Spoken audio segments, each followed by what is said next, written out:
এর বিপরীত একটা পাশ আছে, বুঝতে পারছেন? এর বিপরীত একটা পাশ আছে, হিংসার বিপরীত পাশ। সেটা কি? সেটার নাম হচ্ছে ঈর্ষা। সেটা কি? ঈর্ষা।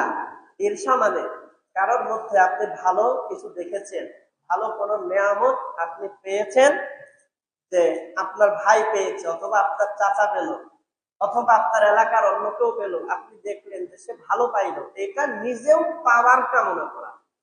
বুঝতে পারছেন? একজন বনানীতে বাড়ি করলো, আপনার মনের ভিতর তামান্না আসলো যে আমার ভাই বনানীতে এত অভিজাত এলাকায় একটা বাড়ি করলো, আমিও যদি একটা করতে পারতাম, আল্লাহ তুমি আমার তৌফিক দিও। এটাতে কি নাই? কোনো দোষ নাই। এটাতে কি নাই? কোনো দোষ নাই।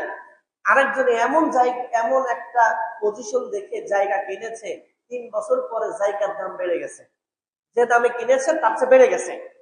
তাহলে বেড়ে গেলে তো সেই বান্দার লাভ হইলো, তাই না? ভালো হইলো না? কল্যাণ হইল। আফসার নিস, আমিও যদি ওর সাথে ওই সময়ে ওর পাশে একটা জায়গা কিনতাম, তাহলে আজকে তো আমারও কত সুবিধা হতো, আমার জায়গার দামটাও বেড়ে যাইতো। এটা কি নাই?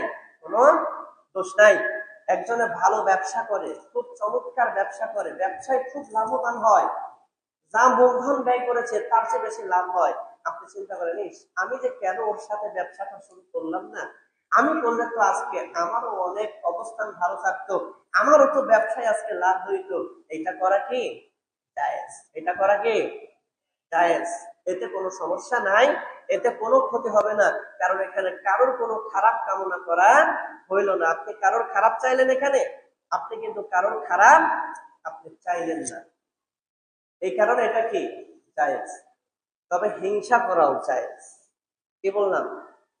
হিংসা করাটাও জায়েজ, কিন্তু তার পর্যায়ে আছে। মাত্র 2জন ব্যক্তির সাথে আপনি হিংসা করতে পারবেন। কয়জনের সাথে? মাত্র 2 শ্রেণীর লোকের সাথে আপনি হিংসা করলে আপনার কোনো গুনাহ হবে না, আপনার আমলগুলো নষ্ট হবে না। মুসলমান ভাইরা আমার, বন্ধুরা আমার, রাসূল আরবি সাল্লাল্লাহু আলাইহি ওয়াসাল্লামের সাহাবী হযরত আব্দুল্লাহ ইবনে মাসউদ রাদিয়াল্লাহু তাআলা আনহু এই কথা মাত্র বললাম যে 2জন ব্যক্তির সাথে হিংসা করলে কোনো সমস্যা নাই। 2জন ব্যক্তির সাথে যখন আপনি হিংসা করব, আমার আপনার আমলগুলো নষ্ট হয়ে যাবে না। 2জন মানুষের সাথে যখন আমরা হিংসা করব, আমার নামাজ পড়ার সওয়াবগুলো নষ্ট হয়ে যাবে না। 2জন ব্যক্তির সাথে যখন আমরা হিংসা করব, আমি এত কষ্ট করে সিজদা দিলাম, এই সিজদার সওয়াবগুলো নষ্ট হয়ে যাবে না। অনেক কষ্ট করে আপনি হজ করে আসলেন, কিন্তু 2জন ব্যক্তির সাথে যদি আপনার হিংসা থাকে, ওই হিংসার কারণে আপনার সওয়াব কি নষ্ট হয়ে যাবে না? আপনার যাকাতের সওয়াব নষ্ট হয়ে যাবে না? কোরআনুল কারীম তেলাওয়াত করার যে সওয়াব, এই সওয়াব নষ্ট হবে না? যাকাত দিবেন, জনকল্যাণমূলক কাজ করবেন, এর কারণেও আপনার সওয়াবগুলো নষ্ট হবে না। কিন্তু মনে রাখবেন, শুধুমাত্র 2জন ব্যক্তির সাথে হিংসা করতে পারবেন।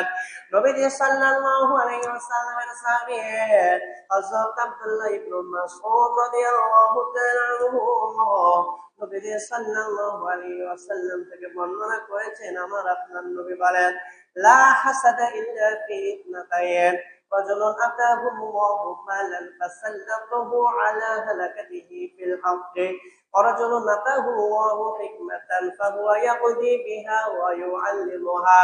আমার আপনার নবী বলেছেন, লা হাসাদা ইল্লা ফি ইথনাতাইন, 2জন ব্যক্তি ছাড়া কারোর সাথে হিংসা করা জায়েজ নয়। 2জন ব্যক্তি ছাড়া কারোর সাথে হিংসা করা যাবে না। নবী সাল্লাল্লাহু আলাইহি ওয়াসাল্লাম বলেন, রাজুলুন আতাহু আল্লাহু মালা ফাসাল্লাতাহু আলা হালাকাতিহি ফিল হাক্কি, এমন একজন ব্যক্তি, যেই ব্যক্তিকে আল্লাহ রাব্বুল আলামিন সম্পদ দিয়েছেন, বুঝে নিয়েন, আল্লাহ তাআলা যেই বান্দাকে সম্পদ দিয়েছেন, অঢেল সম্পদের মালিক বানাইছেন, এবং এই সম্পদটা সে জনকল্যাণমূলক কাজে ব্যয় করে, ভালো কাজে ব্যয় করে, জনকল্যাণমূলক কাজে ব্যয় করার জন্য আল্লাহ রাব্বুল আলামিন তৌফিক তাকে দিয়েছেন। সে ভালো কাজ করে, সে দেখবেন বেশি বেশি দান করে, তার সাথে আপনি হিংসা করেন, আপনার কোনো গুনাহ হবে না। প্রতি বছর সে যাকাত দেয়, তার সাথে আপনি হিংসা করেন, আমি যদি তার চেয়েও বেশি দিতে পারতাম, আপনার কোনো গুনাহ হবে না, আপনার আমল কোনো নষ্ট হয়ে যাবে না। কোনো একজন ব্যক্তি তাহাজ্জুদের নামাজ আদায় করে, আপনি কোনোভাবে জানতে পেরেছেন, আপনি এবার তার সাথে হিংসা করেন, সে তাহাজ্জুদের নামাজ আদায় করে, আমি কেন পারি না, এই কারণে আপনার আমল নামায় কোনো গুনাহ হবে না, আপনার আমল কোনো নষ্ট হয়ে যাবে না। আপনি কত কষ্ট করে আল্লাহর জন্য ইবাদত করেন, এই ইবাদত নষ্ট হয়ে যাবে না। তার সাথে হিংসা করা বরং ভালো, কথা বলেন ঠিক কিনা? অরজুল নাতাহুল্লাহু হিকমাতান ফাহুয়া ইয়াকদি বিহা ওয়া ইউআল্লিমুহা।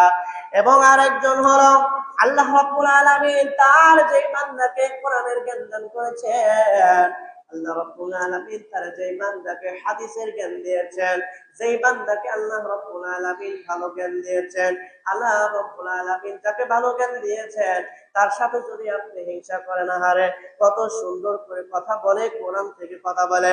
আমি যদি কোরআনের জ্ঞানী জ্ঞানী হইতাম, আমি এত সুন্দর করে কথা বলতে পারতাম। আপনি হিংসা করেন, আপনার কোনো গুনাহ হবে না। আহারে কত সুন্দর করে কোরআনে কারিম থেকে তেলাওয়াত করে, আমি যদি যা কোরআন কারিম পড়তে পারতাম, তার মতো সুন্দর করে যদি পড়তে পারতাম, এর সাথে হিংসা করলে কোনো গুনাহ হবে না।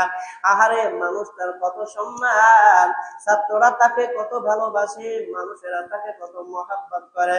আল্লাহর বান্দা ছাত্রদেরকে কোরআন কারিম শিখায়, আল্লাহর বান্দা ছাত্রদেরকে কোরআন হাদিস শিখায়।